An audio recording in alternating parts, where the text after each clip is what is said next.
Good afternoon. My name is Larry Klayman. I'm the founder of both Judicial Watch and now Freedom Watch. I'm currently the chairman and general counsel of Freedom Watch. I'm also a former federal prosecutor.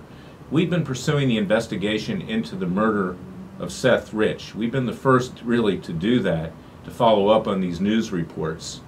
And I filed a Freedom of Information Act request just in the last few days. We're going to link it to this YouTube, trying to get documents and records from the U.S. Attorney in the District of Columbia, who apparently was called off. In fact, there was probably an obstruction of justice by the former head of the Democratic National Committee, Debbie Wasserman Schultz.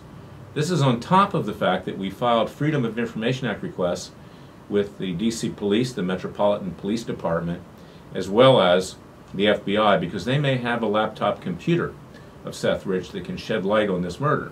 Now, why was Seth Rich most likely murdered? And we're going to tell it like it is. I'm not going to let Media Matters or anybody else say that this is completely made up or false news. This is an investigation. But Seth Rich, there is implication by Julian Assange, we've seen that on Sean Hannity's show on Fox News, that he in fact was the person who leaked information to WikiLeaks about the illegal behavior of John Podesta and others inside the Clinton camp. There was a motive to kill him. And we know, and I know, because I fought the Clintons for many years, that 80 witnesses vanished or were killed during the Clinton administration in the 1990s. 80.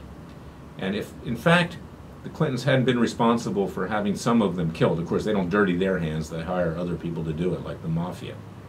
But if there wasn't, in fact, some truth to that, why would the list of all these dead people have been left on the chairs of Linda Tripp, who I deposed a number of times, and whistleblowers who came forth with the first Clinton email scandal in the late 90s, where 1 million email went missing in the White House that were requested by the independent counsel, Ken Starr and Robert Ray, and yours truly at Judicial Watch, notwithstanding Congress.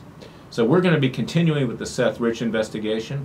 We applaud Sean Hannity and others for following up on it, but we're the one that does the stuff on the trenches. I'm a litigator of 40 years, and we're going to get these documents at some point, and we're going to pursue legal action if we can find a way to do that, not just get documents, but this is something that needs to be done. So God bless you, God bless America, God save America. Go to our website at freedomwatchusa.org, contribute to our cause.